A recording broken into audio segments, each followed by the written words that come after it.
تو کیا آگے چل کر اگر یہ کنٹینیو رہیں تو اور بھی دیگر بھی پرابلمس کریٹ ہو سکتے ہیں؟ یعنی اسپائسی جو کھانا ہے اور اگر بندہ ڈیلی روٹین میں ہی اپنے شامل کر لیا ڈھیر سارے مسالے اور کھائی جا رہا ہے، اور افطار میں پھر وہ ہر مغرب کے نماز کے بعد میں ڈاکٹر صاحب کے لائن لگا کے کھڑا ہوا ہے، تو ظاہر سی بات ہے ڈاکٹرز بھی تو دعا کر ہی کر رہے ہوتے ہیں کہ دعا میں رزق میں برکت ہو. ہو سکتا ہے یہ نتیجہ بن جائے ان لوگوں کا. آپ جی ماشاءاللہ آپ جو فرما رہے تھے نا کہ جن کی یہ مینٹیلٹی ہوتی ہے کہ بھائی میں مطلب کما رہا ہوں کھانے کے لیے، تو ٹھیک ہے تو آپ کما رہے ہیں تو پھر ادھر دیتے بھی جائیے جیسے آپ نے فرمایا. ہم تو لینے کے لیے بیٹھے ہیں. تو اس میں ایسا ہے جیسے میں نے پچھلی اس میں بھی کہا تھا کہ جو مسالہ ہے کوئی اس میں روک نہیں رہا ہے نا. مسالے باڈی کے لیے مطلب کافی بینیفٹ ہوتے ہیں. جیسے میں نے بہت سارے اگزامپل دے، ادرک اگر ہم لے لیں وہ بھی ایک مسالے میں آتا ہے، وہ اینٹی انفلیمیٹری کام کرتا ہے، یعنی وہ ایسیڈیٹی کو کم کرتا ہے. صحیح ہے. صحیح. پھر پودینہ لے لیں، ہلدی لے لیں، اس کے کافی مطلب بہت سارے بینیفٹ ہیں. لیکن یہ ہے کہ کس کوانٹٹی میں لینا ہے. مطلب یوں سمجھے ایک بیلنس ڈائٹ ہونی چاہیے مدنی صاحب. یعنی بیلنس ڈائٹ میں نا کچھ چیزیں ہوتی نیوٹرینٹس جسے کہا جاتا ہے، منرلس، وہ سب کچھ ہمیں چاہیے. یہ نہیں کہ ایک ہی چیز میں لے لوں تو اس سے کام نہیں چلے گا. بیلنس ڈائٹ میں ہمیں کاربوہائیڈریٹ لینا رہتا ہے، فیٹ لینا رہتا ہے، فیٹ بھی ضروری رہتا ہے صحیح ہے، لیکن اس کی ایک لمٹ ہے. لمٹ ہے. پروٹین ہے، وائٹامن ہے، اس کے بعد میں بہت ساری چیزیں ہیں جو ہمیں چاہیے، آئرن ہے. تو جب یہ سب ہم ایک بیلنس ڈائٹ ہم بنا لیں گے نا تو آپ مسالہ والے چیز بھی کھائیے لیکن اس کی بھی طریقہ ہے بنانے کا، کھانے کا. وہ پروسیس فوڈ نہ ہو، ڈیپ فرائیڈ نہ ہو جو آج کل جو مشہور ہوتے جا رہے ہیں، تو وہ نہ ہو. گھر کا کھانا اچھے سے آپ بنا رہے ہیں تو کوئی اس کو روکے گا نہیں. بس یہ ہے کہ بولنے کا مطلب یہ تھا جیسے پرو بایوٹک کی میں نے بات کیا، تو کبھی کبھی یہ بھی لیجئے، کبھی کبھی فروٹس کو بھی اپنے ڈائٹ میں لیجئے. اگر میں اپنی پلیٹ کو دیکھوں تو میں دیکھوں کہ اس میں کتنا پرسنٹ جو ہے پروٹین سورس ہے، کتنا پرسنٹ جو ہے فائبر ہے، کتنا پرسنٹ کاربوہائیڈریٹ ہے. جب اس پہ توجہ جائے گی نا تو ٹھیک ہے آپ پیسہ کما رہے ہیں تو آپ اچھے ہیلتھ پہ بھی لگائیں، تو وہ چیزیں آپ خریدیں اور کھائیں انشاءاللہ. پھر وہ فائدہ کسی نے کہا تھا ڈاکٹر صاحب کہ بندہ پیسہ کماتا ہے اپنے صحت کے لیے لیکن وہ کھاتا ہے پھر ایک دن آتا ہے کہ جو کمایا ہے وہی پھر اپنے صحت پہ لگاتا ہے علاج کے لیے. اور کسی نے سائیکل بتائی تھی، بولے بندہ نا یہ جیسے اس طرح کے جو سموسے کچوری جو سڑکوں پر ہو رہی ہوتی ہے، اچھا ڈسٹ بھی ساری جا رہی ہے گاڑیوں کی، سب کچھ ہے، بندہ وہ خوب کھاتا ہے اور بیمار ہو جاتا ہے.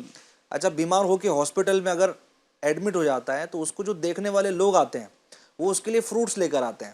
اچھا وہی جو لوگ دیکھنے کے لیے آتے ہیں وہ اس کو فروٹس دیتے ہیں اور باہر جا کے وہی سموسا کچوری کھا رہے ہوتے ہیں باہر بیٹھ کر کے. اب وہ دور سے آئے تو کچھ کھانا بھی ہے. تو کہا کہ یہ ہمارا سرکل ہے نا، کہ ہمارے معاملات کیا ہے، ہم دوسرے کو دیکھ رہے ہوتے ہیں لیکن اپنی چیزوں پر نظر نہیں رکھ رہے ہوتے ہیں. تو بہرحال یہ بھی توجہ میں آنا چاہیے، یہ بھی توجہ میں آنا چاہیے. اور کیا بات ہے، prevention is better than cure. جی تو پرہیز بھی رہنا بھی ضروری ہے اور انسان کو اپنے کھان پان پہ بھی تھوڑی توجہ رکھنی چاہیے. ڈاکٹر صاحب ایک جو کثرت سے پوچھا جانے والا سوال ہے وہ یہ بھی آتا ہے کہ ڈائبٹیز پیشنٹس جو ہوتے ہیں ان کے لیے روزے میں آپ کیا احتیاط بیان کریں گے کہ کس طریقے سے انہیں احتیاط کرنی چاہیے کن چیزوں کی؟ مدنی صاحب ڈائبٹیز پیشنٹ جو ہیں اس میں پھر ہے یعنی اس کی ٹائپس ہوتی ہے، ٹائپ 1 ٹائپ 2 ڈائبٹیز.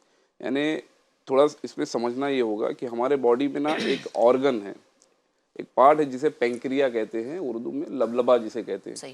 اس کا کام یہ ہوتا ہے کہ وہ باڈی میں انسولین ریلیز کرتا ہے. انسولین کا کام یہ ہوتا ہے کہ جو بھی ہم کھانا کھا رہے ہیں، فوڈ پروڈکٹ کھا رہے ہیں، تو اس میں سے جو گلوکوز ہے اس کو وہ صحیح جگہ استعمال کرنا، اس کو مینٹین کرنا، بیلنس کرنا.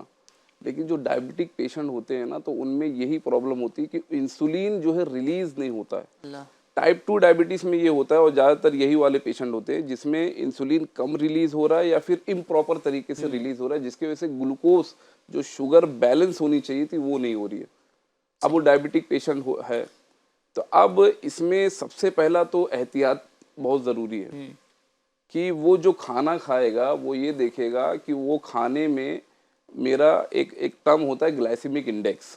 وہ یہ ہوتا ہے کہ جو میں کھانا کھا رہا ہوں اس کے اندر جو شوگر ہے، جو گلوکوز ہے، وہ کس اسپیڈ سے میرے بلڈ میں جا رہا ہے. اچھا.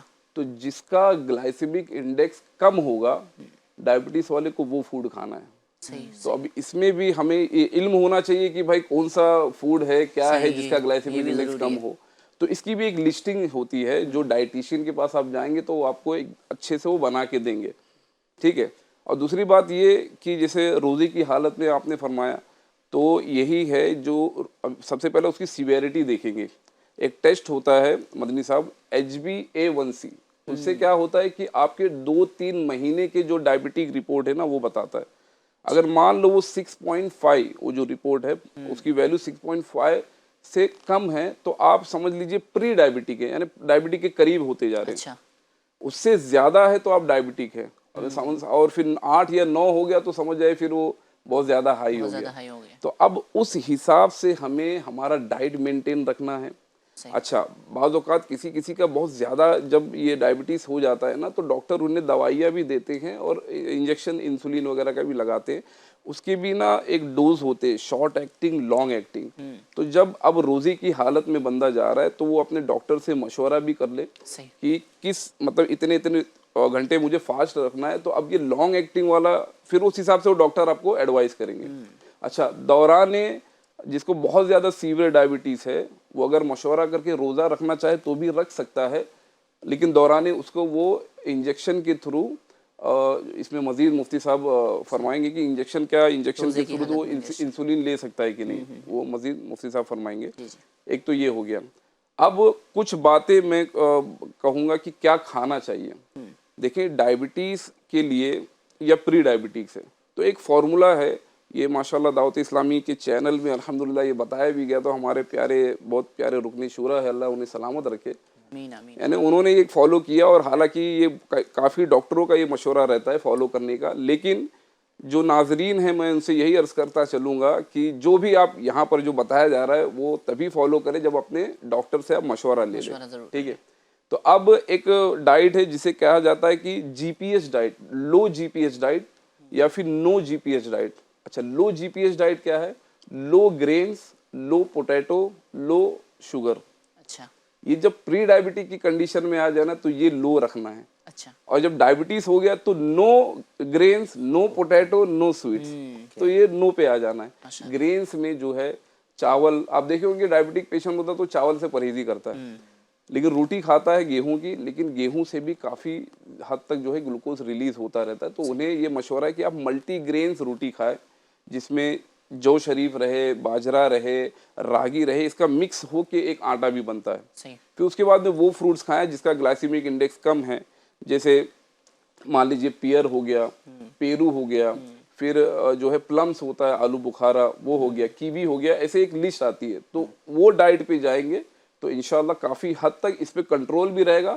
اور یہ جو GPS والی ڈائٹ ہے اگر آپ اپنی باڈی کے حساب سے, کیونکہ ہر ایک کی باڈی سیم نہیں رہتی ہے نا, طبیعت سب کی الگ الگ رہتی ہے, اگر آپ کو ڈاکٹر آپ کی ایڈوائز کرتے ہیں تو آپ کو ڈائٹ چارٹ بھی بتا دیں گے, اور GPS جو نو اور لو GPS ڈائٹ کو کیسا فالو کرنا وہ بھی آپ کو بتا دیں گے انشاءاللہ. تو ان چیزوں کا بھی خیال رکھنا ہے اور اپنی صحت کو بھی آپ ذرا مد نظر رکھیے, کیونکہ جان ہے تو جہان ہے, صحت ہے تو سب کچھ ہے انشاءاللہ. اب ان سب چیزوں کو مد نظر رکھیں گے تو ساری چیزیں مینٹین ہوتی رہیں گی. مفتی صاحب کی طرف بھی چلیں گے اور آپ کے جو شرعی سوالات ہیں وہ انشاءاللہ مفتی صاحب سے ان کے جوابات بھی لیں گے. اور میں یہاں پر اپنا سوال بھی دہراتا چلوں کہ آج آپ نے کس سوال کا جواب دینا ہے. آج آپ نے اس سوال کا جواب دینا ہے کہ وضو کے اندر کتنے فرائض ہیں. جی ہاں, کتنی چیزیں ہیں وضو کے اندر جو فرض ہیں وہ آپ نے ہمیں بتانی ہے. لائیو چیٹ کے ذریعے بھی دے سکتے ہیں, اور جو اسکرین پر نمبر آپ دیکھ رہے ہیں اس پر آڈیوز بھی بھیج سکتے ہیں. آڈیوز کی صورت میں بھی ہم انشاءاللہ آپ کے جوابات کو شامل سلسلہ کریں گے. آپ کی فرمائشوں کو اگر کلام کی کوئی فرمائش کرنا چاہتے ہیں تو وہ بھی ضرور پروگرام کے اندر شامل کروا سکتے ہیں. آئیے شرعی سوالات کی طرف چلتے ہیں اور مفتی صاحب کی طرف چلتے ہیں اور جانتے ہیں کہ آج کیا پوچھنا چاہ رہے ہیں لوگ اور کیا کیا آڈیوز ہیں. کچھ آڈیوز ہوں تو دیجیے گا.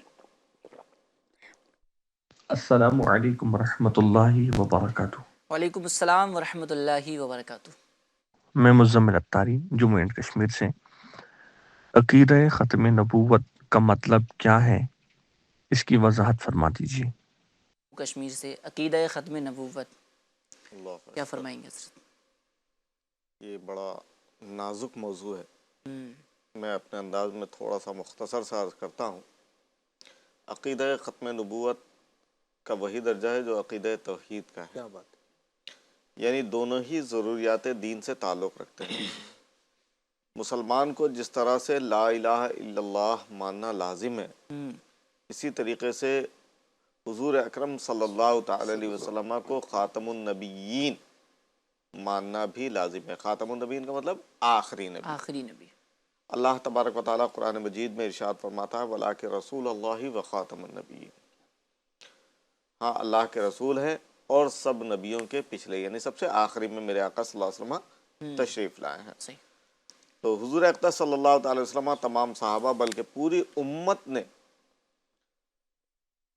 خاتم النبیین کا صرف ایک معنی بتایا، وہ ہے آخر الانبیاء، یعنی حضور صلی اللہ تعالی وسلم تمام نبیوں کے آخر میں تشریف لائے۔ حضور اکرم صلی اللہ تعالی وسلم کے زمانہ ظاہری میں یا حضور صلی اللہ علیہ وسلم کے بعد قیامت تک کسی کو نبوت ملنی حرام ہے، اللہ اللہ۔ محال حال محال ہے، یعنی اب کوئی نبی آ ہی نہیں سکتا۔ تو اب اگر کوئی اس آیت کے معنی میں کسی تعویل یا تخصیص کرے تو وہ دائرہ ایمان سے خارج ہو جائے گا۔ اللہ اکبر۔ جو کہے کہ خاتم النبیین کا مطلب نئی شریعت والا نبی، لہٰذا اسی اسلامی شریعت پر عمل کرنے والا کوئی نیا نبی آ سکتا ہے، تو ایسا کہنے والا بھی دائرہ اسلام میں نہیں رہے گا۔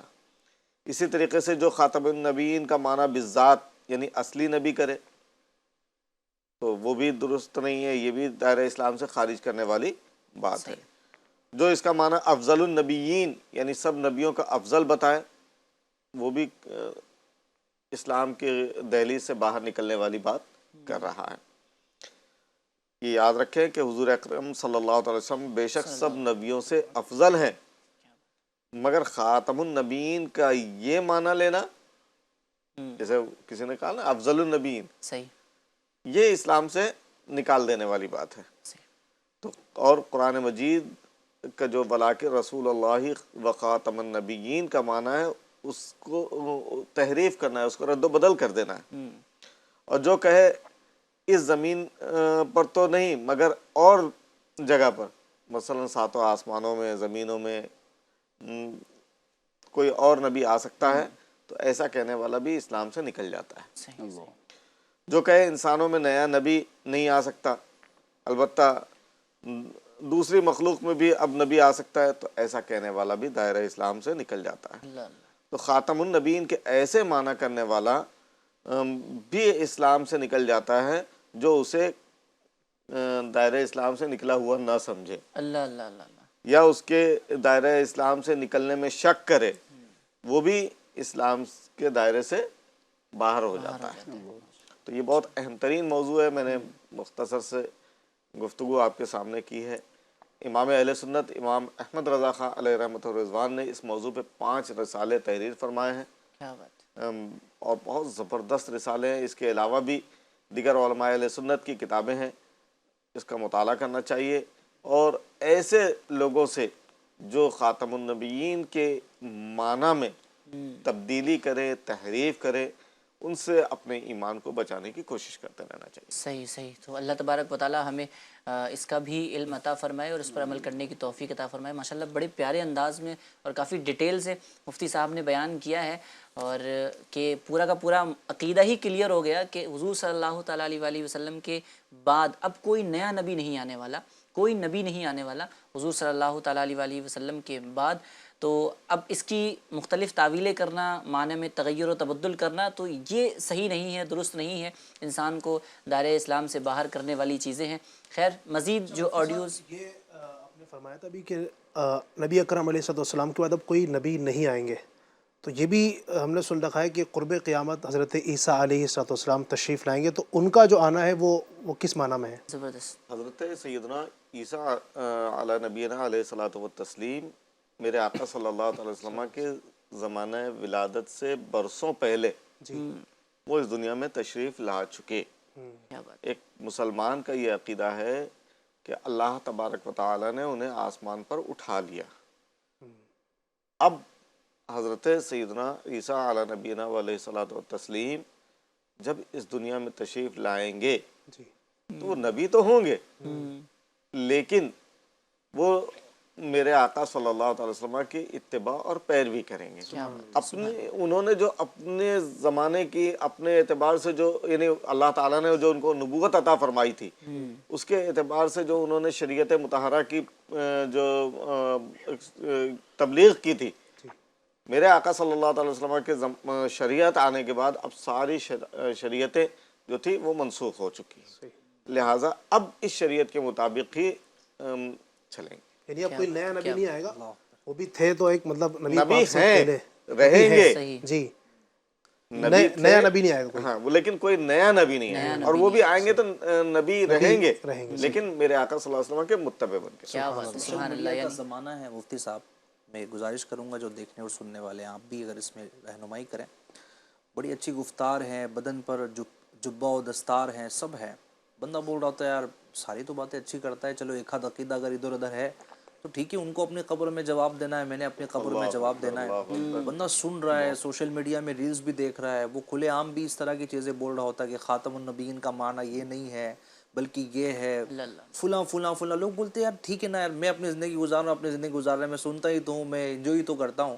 تو ایسے لوگوں کے متعلق، ان نوجوانوں کے متعلق آپ کیا کہیں گے کہ ایک ایمان والے کے لیے کتنی ضروری بات ہے کہ ایسے لوگوں کو سننا، ایسے اسے تعلقات رکھنا، یہ کہہ لینا کہ ٹھیک ہے دنیا میں معاملات ہے، آخرت میں آخرت کی دیکھی جائے گی. دیکھیے ندیم بھائی، سوشل میڈیا نے تو تباہ و برباد کر کے رکھ دیا بعض صورتوں میں، اور بعض طور پر سوشل میڈیا کے ذریعے اچھی باتیں بھی آ رہی ہیں. لیکن اب ہمیں یہ دیکھنا چاہیے کہ کہنے والا کون ہے، بتانے والا کون ہے، ہم دین کس سے سیکھ رہے ہیں.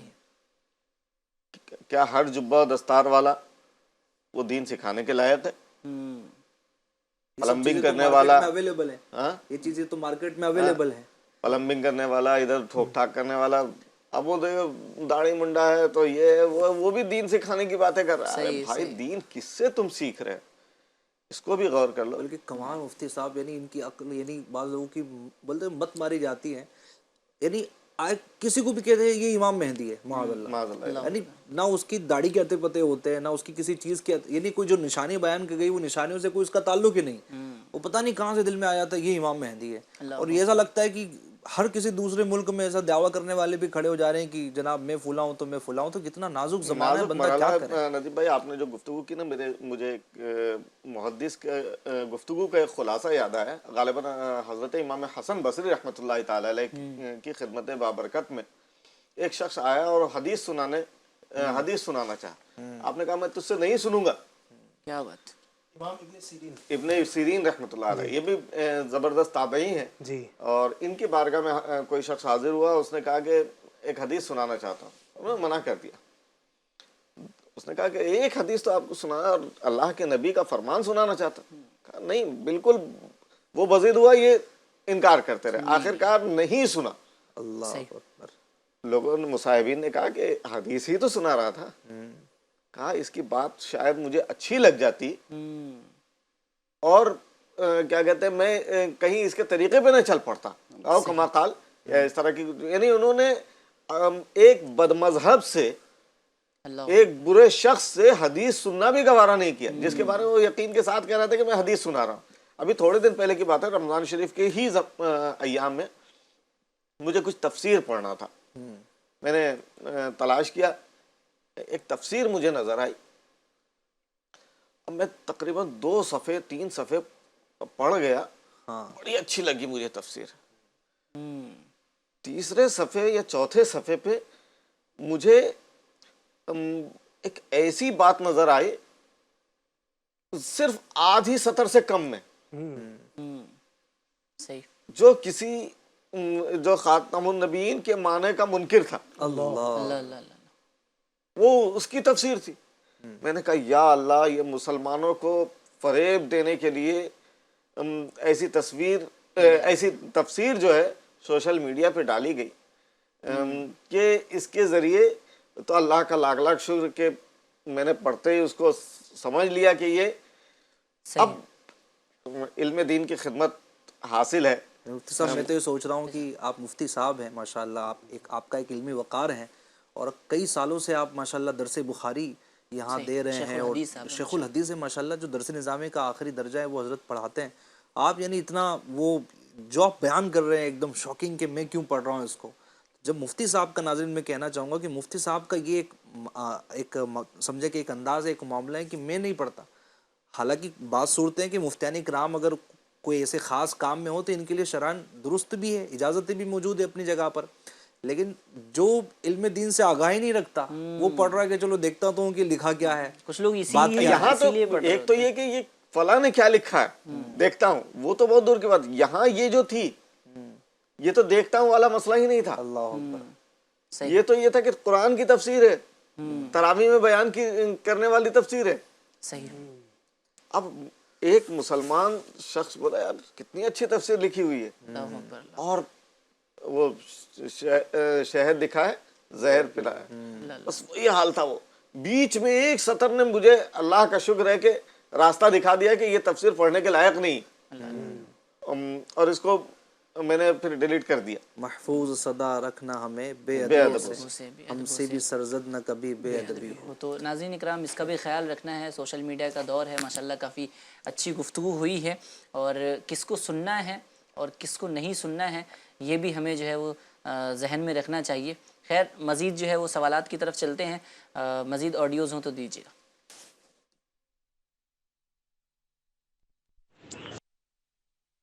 السلام علیکم ورحمۃ اللہ وبرکاتہ. میں وعلیکم السلام ورحمۃ اللہ وبرکاتہ. ڈاکٹر ساجد اتاری بنارس سے. میرا ایک سوال یہ ہے کہ زکوٰۃ ادا نہ کرنے کی کیا سزا ہے؟ اللہ اکبر. ساجد بھائی ہیں اور سوال کر رہے ہیں کہ زکوٰۃ جس پر فرض ہے وہ ادا نہ کرے تو اس کی سزا. میں تو اس سے سلسلے میں یہی گزارش کروں گا کہ ہمارا جو سلسلہ ہے احکام زکوٰۃ, تو یہ غالباً مہینے ہفتے میں 2 مرتبہ یا 3 دن میں ایک بار ریلیز ہو رہا ہے, تو اس کو ضرور دیکھیں. اس کے اندر اس کے احکام بہت تفصیل کے ساتھ بیان کیے گئے, کیا عذابات ہیں, کیا فوائد ہیں, کیا فضائل ہیں, وہ بیان کیے. مختصر سا یہاں بھی بحث کر دیتا ہوں کہ جس سونے چاندی کی زکوٰۃ نہ دی جائے وہ روز قیامت جہنم کی آگ میں تپا کر اس زکوٰۃ نہ دینے والی کی پیشانی, کروٹیں اور پیٹھ پر ڈالی جائیں گی, اور اس کے سر پستان پر جہنم کا گرم پتھر رکھ دیا جائے گا, اور چھاتی توڑ کر کندھے کی ہڈی سے نکل جائے گا, اور کندھے کی ہڈی پر رکھا جائے گا تو ہڈیاں توڑتا سینے سے نکل آئے گا, پیٹھ توڑ کر کروٹ سے نکل جائے گا, گدی توڑ کر پیشانی سے ابھرے گا. اور جس مال کی زکوٰۃ نہ دی جائے روز قیامت پرانا خبیث خوخار اژدہا یعنی بڑا سانپ بن کر اس کے پیچھے دوڑے گا, یہ ہاتھ سے روکے گا, وہ ہاتھ چبا لے گا, پھر گلے میں توق بن کر پڑے گا اور اس کا منہ اپنے منہ میں لے کر چبائے گا اور کہے گا میں ہوں تیرا مال, میں ہوں تیرا خزانہ. پھر اس کا سارا بدن چبا ڈالے گا. زکوٰۃ نہ دینا مال برباد ہونے اور اس میں برکت نہ رہنے کا سبب ہے. میرے آقا صلی اللہ تعالی وسلم نے ارشاد فرمایا خشکی و تری میں جو مال ضائع ہوتا ہے وہ زکوٰۃ نہ دینے کے سبب تلف ہوتا ہے. ایک اور حدیث پاک میں ہے کہ زکوٰۃ کا مال جس میں ملے اسے تباہ کر ڈالتا ہے. بہت سارے اس کی وعیدیں ہیں زکوٰۃ نہ دینے کی, مختصراً عرض کی گئی. اللہ تبارک و تعالی اسے محفوظ رکھے. اپنے مال کی درست زکوٰۃ ادا کرنا حساب کتاب کر کے یہ مسلمان پر لازم ہے. بعض لوگ نکال دیتے ہیں اندازاً, ایسے بھی نہیں بلکہ حساب کتاب کر کے ہی نکالنا ضروری. صحیح. اور یہ بھی ہوتا ہے مفتی صاحب کہ بعض لوگ کسی کو بھی دے رہے ہوتے ہیں, ہر آنے والے شخص کو جو ہے وہ زکوٰۃ پکڑا دی یا پھر صدقہ و خیرات دے دیا, تو کچھ لوگوں کا پیشہ بھی ہوتا ہے مانگنا, تو ان کو بھی زکوٰۃیں دے رہے ہوتے, تو کیا فرمائیں گے کس کو زکوٰۃ دینی چاہیے اس حوالے سے؟ پیشہ ور فقیروں کو تو دینے سے منع کیا گیا ہے کہ ان کو زکوٰۃ یا کوئی بھی بھیک ایسے نفلی بھی دینا ان کو منع ہے, پیشہ ور فقیروں کو.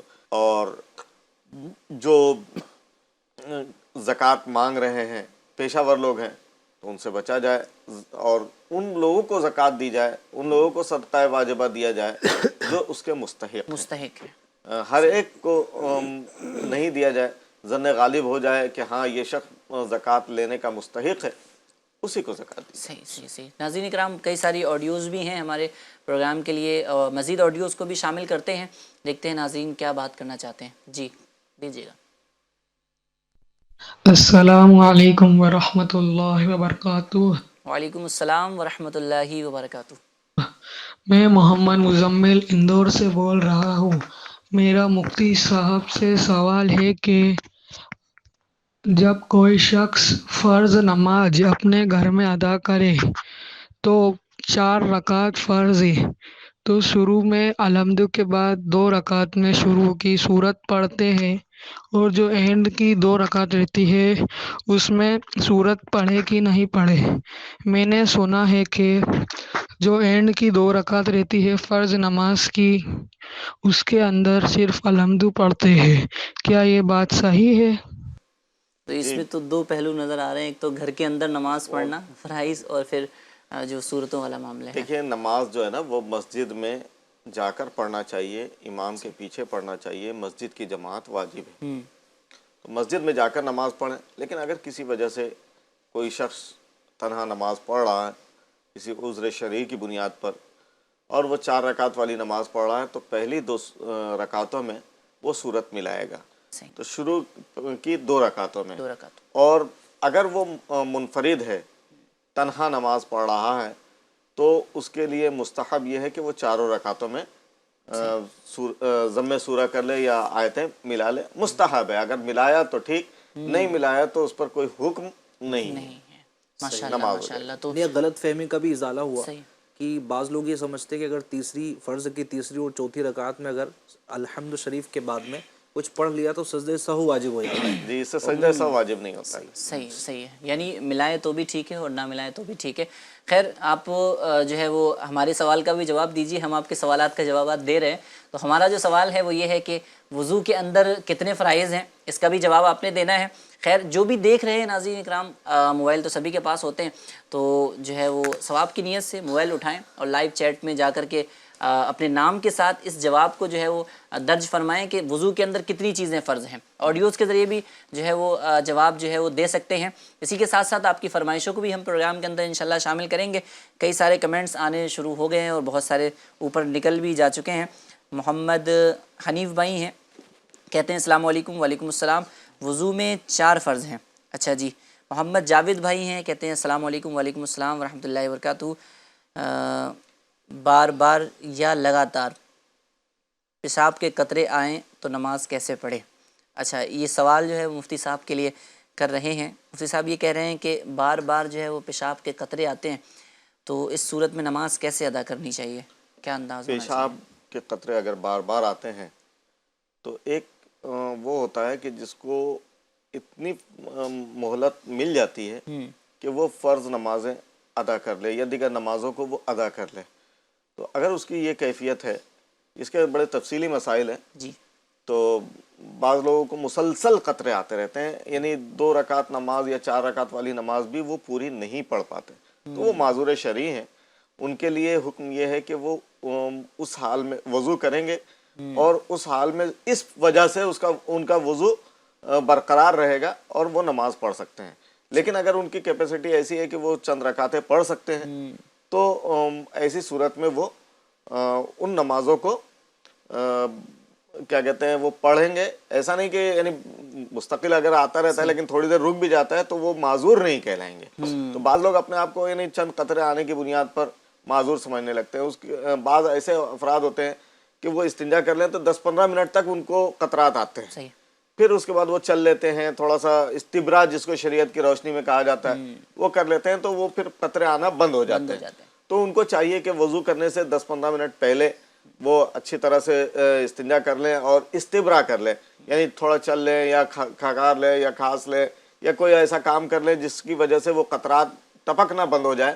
پھر اس کے بعد وہ وضو کریں اور نماز پڑھیں. تو اس کی مختلف صورتیں ہیں، الگ الگ صورتوں کا الگ الگ حکم ہے.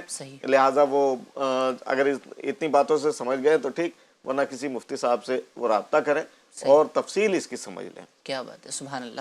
اور بھی کئی سارے کمنٹس آ رہے ہیں ماشاءاللہ سبحان اللہ کے، کئی سارے لوگ مختلف جگہوں سے دیکھ رہے ہیں. نورین بھائی ہیں، السلام علیکم. وعلیکم السلام ورحمۃ اللہ وبرکاتہ. محمد مزمل اندور سے بول رہا ہوں. اچھا جی. اور ان کا بھی سوال ہے. نورین بھائی کہتے ہیں نعت پاک پڑھوا دیجیے، بلا لو مکی مدنی. محمد مزمل اندور سے. اچھا جی، سبحان اللہ، دل خوش ہو گیا ماشاءاللہ. یہ بھی کمنٹس ہیں. خواجہ پیر اشرفی صاحب ہیں، السلام علیکم، وعلیکم السلام ورحمۃ اللہ وبرکاتہ۔ امیر اہل سنت کا کوئی کلام سنا دیجیے۔ اچھا، امیر اہل سنت کا کلام سننا چاہتے ہیں، اور آپ سب سے دعاؤں کی التجا، دعاؤں کے لیے بھی فرمائشیں آئی ہیں، کیا خوب ہے ماشاءاللہ۔ اللہ تبارک و تعالیٰ آپ کی تمام نیک جائز تمناؤں کو، آرزوؤں کو، التجاؤں کو اپنی بارگاہ میں قبول فرمائے۔ اللہ تبارک و تعالیٰ ہمیں گناہوں سے بچائے۔ یہ محمد فیض ہیں، کہتے ہیں السلام علیکم، وعلیکم السلام ورحمۃ اللہ۔ وضو کے 4 فرائض ہیں ماشاءاللہ۔ اللہ تبارک و تعالیٰ تمام کو حاسدوں کے حسد سے بچائے، آمین۔ یہ بھی کمنٹس ہیں۔ اور عبد الرحمن بھائی ہیں، کہتے ہیں السلام علیکم ورحمۃ اللہ وبرکاتہ۔ وعلیکم السلام ورحمۃ اللہ وبرکاتہ۔ میں مہاراشٹرا سے، اچھا وسیم عرض کر رہے ہیں، وسیم بھائی ہیں۔ اسی کے ساتھ ساتھ اللہ تبارک و تعالیٰ ہمیں سادگی والی زندگی عطا فرمائے، یہ بھی دعا ہے، آمین۔ رخساد علی بھائی ہیں، کہتے ہیں ماشاءاللہ۔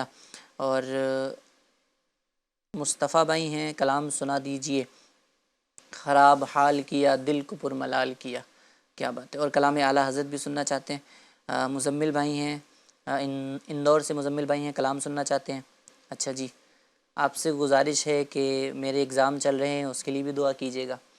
اللہ تبارک و تعالیٰ آپ کو اچھے نمبروں سے جو ہے وہ کامیابی عطا فرمائے۔ ایک کمنٹ آیا، واہ مفتی صاحب، اللہ تبارک و تعالیٰ آپ کو لمبی عمر عطا فرمائے، لمبی زندگی عطا فرمائے، آمین۔ اور ہے شراب پینے والے کو کھانا کھلانا کیسا؟ اچھا، ایک سوال ہے، شراب پینے والے کو کھانا کھلانا کیسا؟ سجاد بھائی ہیں، کہتے ہیں ماشاءاللہ۔ انشاءاللہ اس سوال کا بھی جواب لیتے ہیں تھوڑی دیر میں۔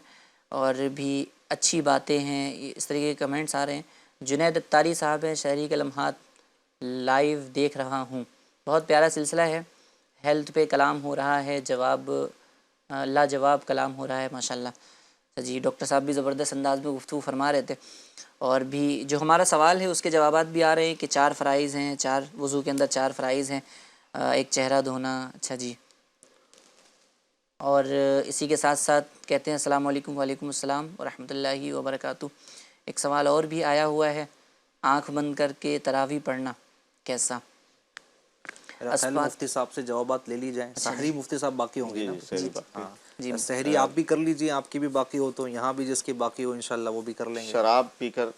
شراب پینے والے کو کیا تھا سوال؟ کھانا کھلانا کیسا؟ شراب پینے والے کو کھانا کھلانا کیسا؟ تو شراب پینے والے کو کھانا کھلانے سے بچنا چاہیے۔ وہ عموماً ہمارے یہاں جو ایسے ہوتے ہیں، اور اس کے الگ الگ احکام ہو سکتے ہیں، جان جا رہی ہے تو اس کو کھلانے کی اجازت مل سکتی ہے، صحیح، لیکن اس کو عبرت کے لیے کھلانے سے بچنا چاہیے۔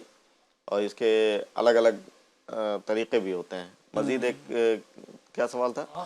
آنکھ بند کر کے، اگر خشوع و خضوع ہمارا اس میں ہے کہ ہم آنکھ بند کر کے پڑھ رہے ہیں تو ہمیں خشوع و خضوع حاصل ہو رہا ہے، تو بعض علماء نے اس کی اجازت دی، لیکن ہم آنکھ کھول کر توجہ کے ساتھ سجدے کی جگہ پر نگاہ جما کر وہیں ہم اپنی نماز کو مکمل کریں، آنکھ بند کرنے سے بچیں۔ صحیح صحیح صحیح۔ تو کئی سارے کمنٹس ہیں، میں جلدی پڑھ دیتا ہوں، نام لے لیتا ہوں جنہوں نے صحیح جوابات دیے ہیں ماشاءاللہ۔ کیب بھائی ہیں، کہتے ہیں السلام علیکم، وعلیکم السلام ورحمۃ اللہ وبرکاتہ۔ وضو کے اندر 4 فرائض ہیں۔ ضیاء الدین بھائی ہیں، اسی طریقے سے ندیم حسین بھائی ہیں، 4 فرض ہیں۔ اور نعیم بھائی ہیں، کہتے ہیں 4 فرض ہیں۔ اچھا جی، رضا بھائی ہیں، 4 فرض ہیں۔ اور عمران شیخ صاحب وضو کے اندر چلے جی، کسی نے کمنٹ کیا ہے 6 فرض ہیں، اور 4 فرض کے بھی جو ہے وہ کمنٹس آ رہے ہیں۔ عبد الرشید بھائی ہیں، دعاؤں کی درخواست کہہ رہے ہیں۔ بنتے محمد عمر راجستھان سے، وضو کے اندر 4 فرض ہیں۔ ذاکر حسین، وضو کے اندر 4 فرض ہیں۔ کئی سارے نام ہیں، اور وقت بھی ہمارا جو ہے وہ اختتام کی جانب جلدی ہو جاتا ہے۔ تو ناظرین اکرام، آپ نے پھر بھی اس سوال کا جواب ضرور دے کر جانا ہے، کیونکہ بہت آسان سوال ہے۔ آپ اپنے نام کے ساتھ کمنٹ کیجئے کہ وضو کے اندر کتنے فرائض ہیں۔ آئیے کچھ آڈیوز ہیں وہ بھی شامل سلسلہ کرتے ہیں۔ جی، السلام علیکم ورحمۃ اللہ وبرکاتہ۔ وعلیکم السلام ورحمۃ اللہ وبرکاتہ۔ میرا نام محمد شیبان ہے۔ مجھے یہ کلام سنا دیجئے، مجھ کو درپیش ہے پھر مبارک سفر، قافلہ پھر مدینے کا تیار۔ کیا بات ہے، کیا بات ہے، سبحان اللہ۔ مزید کال ہوتی دیجیے۔ السلام علیکم ورحمۃ اللہ وبرکاتہ۔ وعلیکم السلام ورحمۃ اللہ وبرکاتہ۔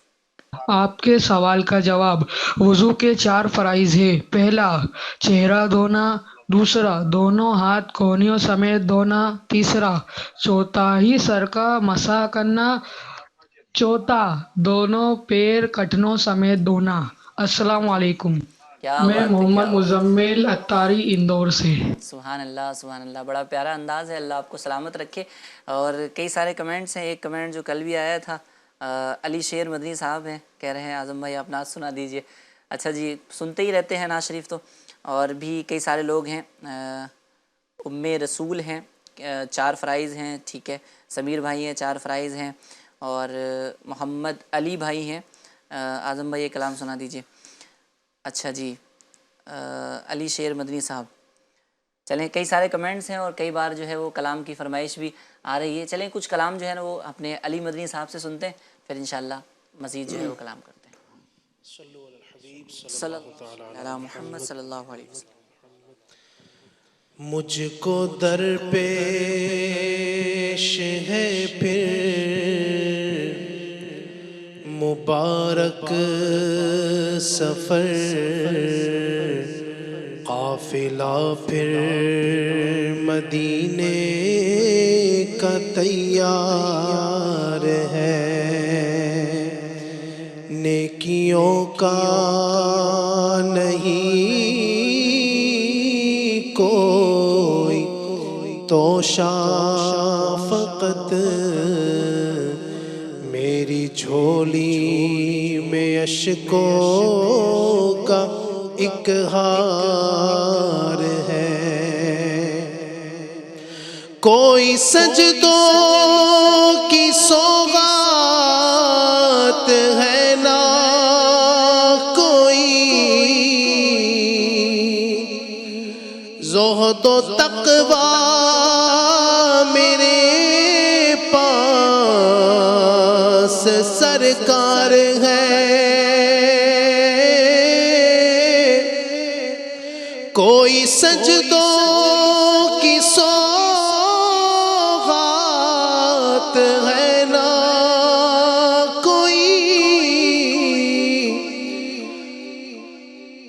کوئی سجدوں کی سوغات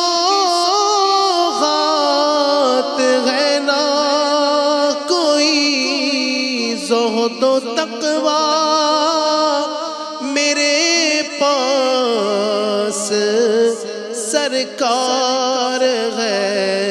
چل پڑا ہوں مدینے کی جانب مگر، چل پڑا ہوں مدینے کی جانب مگر، ہائے سر پر گناہوں کا انبار ہے. جرم و عصیان پہ اپنے لجاتا ہوا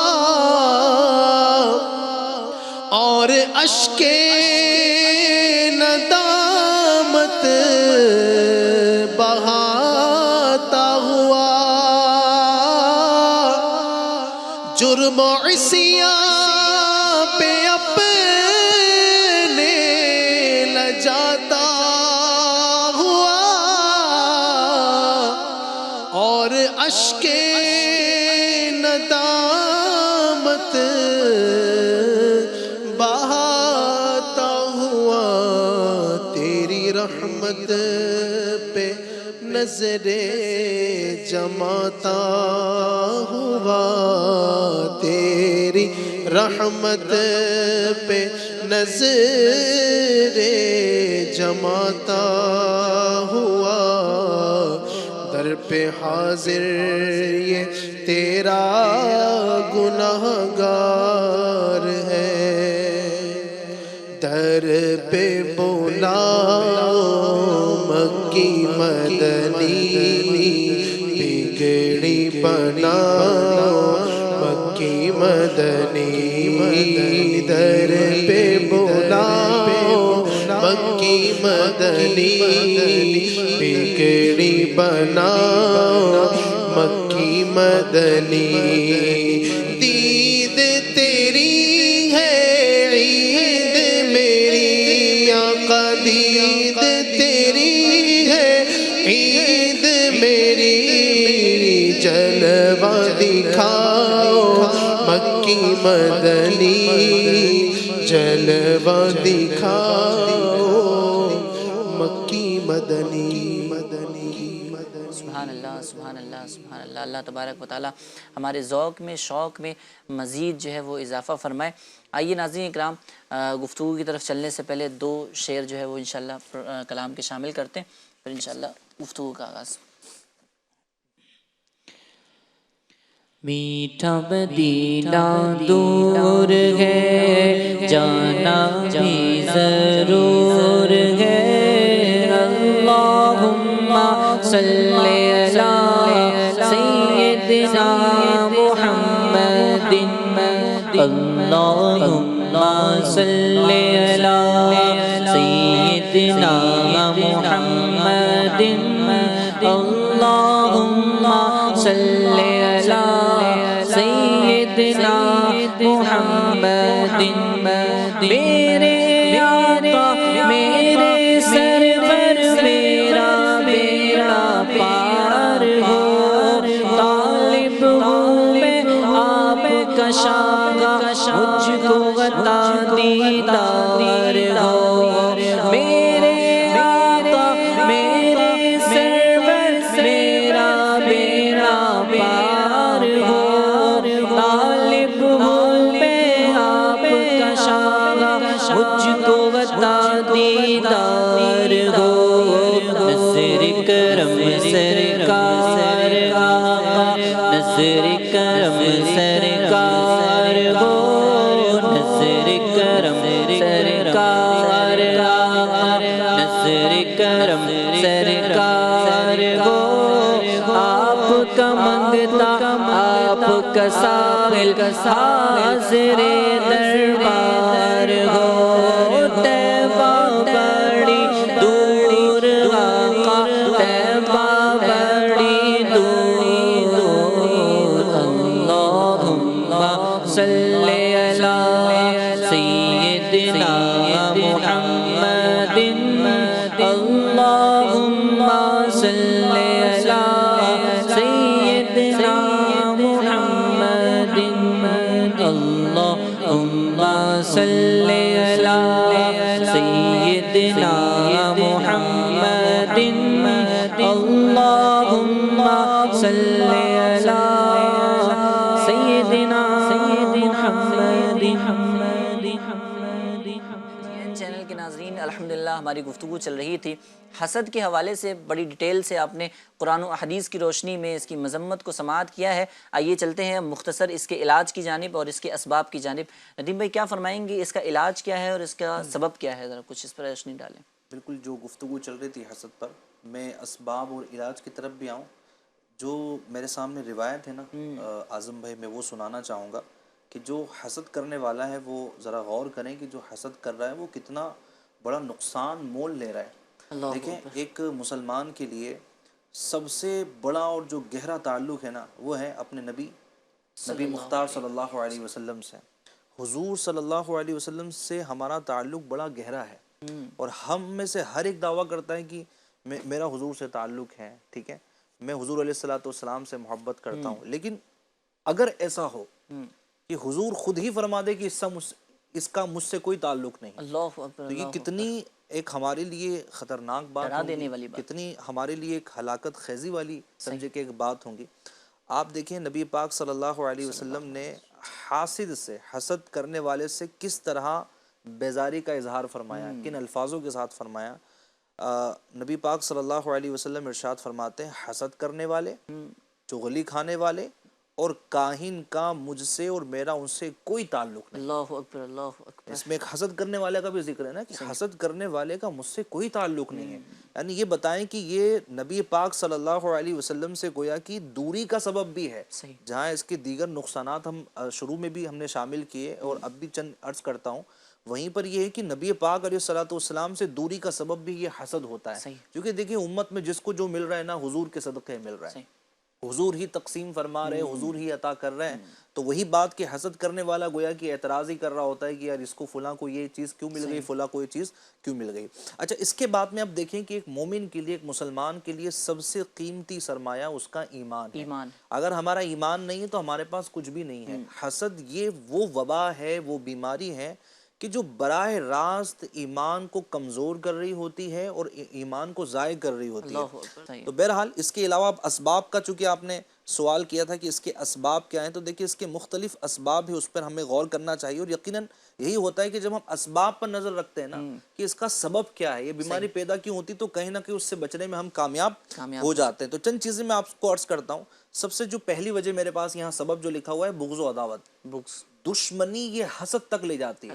جیسے فور ایگزامپل کسی بندے نے کسی کو مار دیا یا نقصان پہنچا دیا، اب یہ اس بات کی طاقت و قوت نہیں رکھتا کہ اس کو نقصان پہنچائے، تو کیا کرتا ہے، دل میں دشمنی پال لیتا ہے، بغض و کینہ پال لیتا ہے، اس سے اس کی دشمنی اس کے دل میں بیٹھ جاتی ہے۔ یہ دشمنی جب بیٹھ جاتی ہے تو اب اس کی ہر پوزیٹیو چیز نیگیٹو نظر آ رہی ہوتی ہے، اس کی ہر نعمت اس کو غلطی نظر آ رہی ہوتی ہے، اور یہ تمنا کر رہا ہوتا ہے کہ یار یہ اس نے مجھے مارا تھا، اس نے مجھے دھوکہ دیا تھا، اس نے مجھے پریشان کیا تھا، اب یہ تو بدلے میں کچھ کر نہ سکا، اب وہ دشمنی اور بغض و عداوت پال کر پھر یہ تمنا کر رہا ہوتا ہے کہ یار اس کو جو ترقی ملی ہے، اس کو جو نعمتیں ملی ہے، وہ اس سے چھین جائے، وہ مجھے مل جائے۔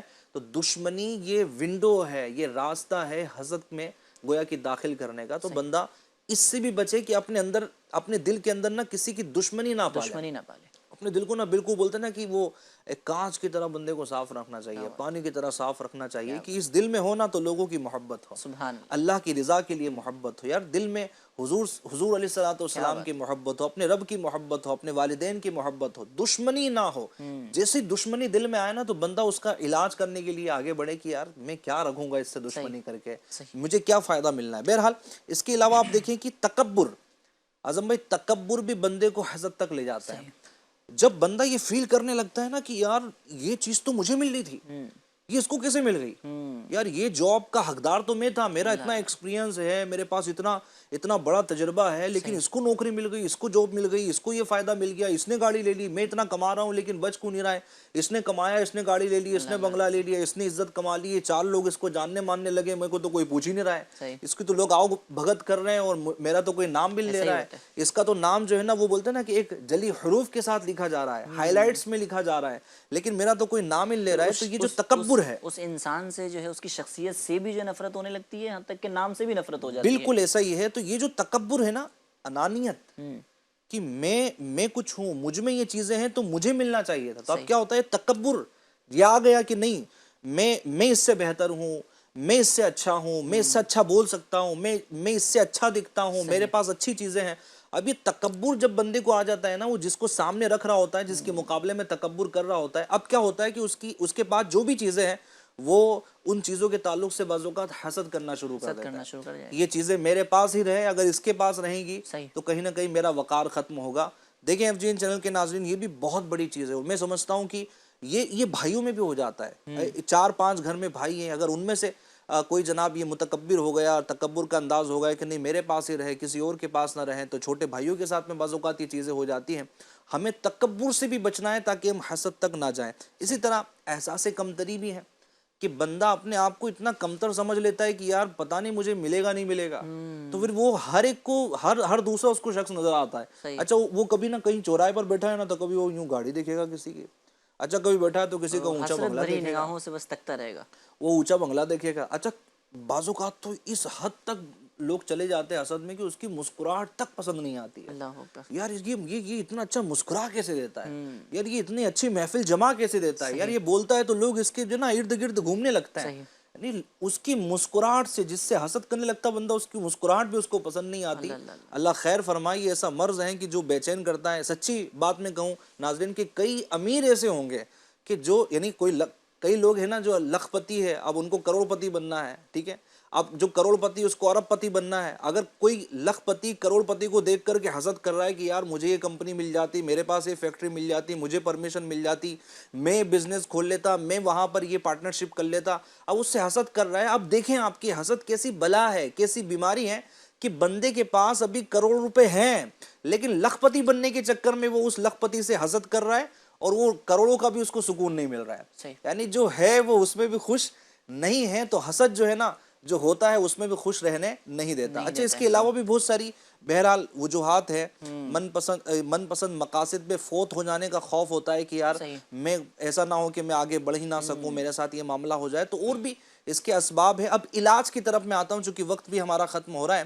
اب ہم علاج کیسے کریں؟ تو دیکھیں سب سے پہلے نا جب ایسی کیفیت کسی کے تعلق سے آئے نا تو اپنے لیے اللہ کی بارگاہ میں دعا کریں, یا اللہ پاک مجھے اس بیماری سے محفوظ فرما, مجھے اس بیماری سے شفا عطا فرما, یا اللہ پاک کی بیماری مجھ سے دور فرما دے.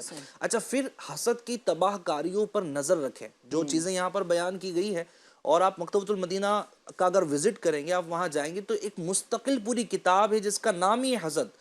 اس کتاب کا مطالعہ کریں, اس کی تباہ کاریوں کو پڑھتے رہیں کہ کس قدر ایمان کے لیے یہ ہلاکت خیزی کا سامان ہے, کس طرح یہ ہمارے اعمال کو برباد کر رہی ہے, کس طرح یہ بیماری ہمارے دل کو تباہ و برباد کر رہی ہے. تباہ کاریاں پڑھتے رہیں تو انشاءاللہ یہ اللہ نے چاہا تو اس کا حل ہمیں ملے گا. اور دوسری بات یہ ہے کہ اللہ کی رضا پر راضی رہیں. یہ بہت اچھا فارمولہ ہے ناظرین. اگر ہم یہ اپنا مائنڈ بنا لینا, میں اللہ کی رضا پر راضی ہوں, مجھے جو ملا میرے رب نے دیا, جو نہیں ملا وہ میرے حق میں بہتر تھا, یقین جانیں یہ والا جو اگر آپ کا ذہن بن گیا نا انشاءاللہ الکریم آپ سکون میں رہیں گے. اس کے علاوہ جو نعمتیں ہمارے پاس ہیں نا اس کے متعلق غور و فکر کرے کہ یار یہ جو ملا ہے وہ کم ہے. صحیح, میں زیادہ کے چکر میں کسی سے حسد کر بیٹھا ہوں, جو ملا ہے اس کا میں نے کتنا شکر ادا کیا. کئی لوگ ہوتے ہیں اعظم بھائی ملتے ہیں, ہمیشہ ان کے زبان پہ شکوے شکایت ہوتے ہیں, یار میرے پاس فلاں جگہ گھر نہیں ہے, فلاں ایریے میں گھر ہونا تھا, یار یہ گاڑی, ارے بھائی ابھی آپ 4 ٹائر کی اچھی گاڑی سے چل کے آئے ہو, وہ چانچو بھی نہیں کر رہی ہے, اندر اے سی بھی ہے, اب آ کے آپ اتر کے بول رہے کہ نہیں یار فلاں گاڑی ہوتی تو کچھ اور بات ہوتی, یار فلاں ڈریس پہنتا تو کچھ اور بات ہوتی, میری جو ویڈنگ ہے نا اگر وہ وہاں ہوتی تو کچھ اور بات ہوتی ہے. اللہ کے بندے تیرے پاس اتنا کچھ ہے, یہ کم ہے؟ تو خامخواہ وہ چیزوں کو سوچ کے پریشان رہنا کہ جو حاصل نہیں ہے, بلکہ جو حاصل ہے. وہ ایک مفتی صاحب نے بڑی پیاری بات بولی تھی کہ بندہ لا حاصل چیز کو پسند کر رہا ہوتا ہے. یار وہ مل جائے تو میں خوش رہوں گا, وہ مل جائے تو وہ چیز مجھے بڑی پسند ہے. تو مفتی صاحب نے بڑی پیاری بات کہی تھی. یہ زندگی پرسکون بنانے کا فارمولہ ہے ناظرین, وہ یہ ہے کہ جو چیز حاصل نہیں ہے اس کو پسند کرنے کے بجائے جو چیز حاصل ہے اس کو پسند کر لو. کیا بات ہے, کیا بات, جو حاصل ہے اس کو پسند کر لو. میرے پاس یہ لباس ہے یہ بیسٹ ہے, میرے پاس یہ انداز ہے یہ بیسٹ ہے, میرے پاس یہ گاڑی یہ بیسٹ ہے. تو آپ دیکھیں انشاءاللہ الکریم یہ زندگی بڑی پرسکون گزرے گی. اللہ پاک کی بارگاہ میں دعا کرتے رہیں, اس کی رضا پر راضی رہیں. اللہ نے چاہا تو یہ بیماری سے ہمیں نجات ملے گی, اور یہ حل کرنا ضروری ہے. بعض لوگ سمجھ رہے ہوتے کہ نہیں یار چلو زندگی میں آئے تو چل رہا ہوتا ہے, نہ یہ بیماریوں کا حل کرنا ضروری ہے.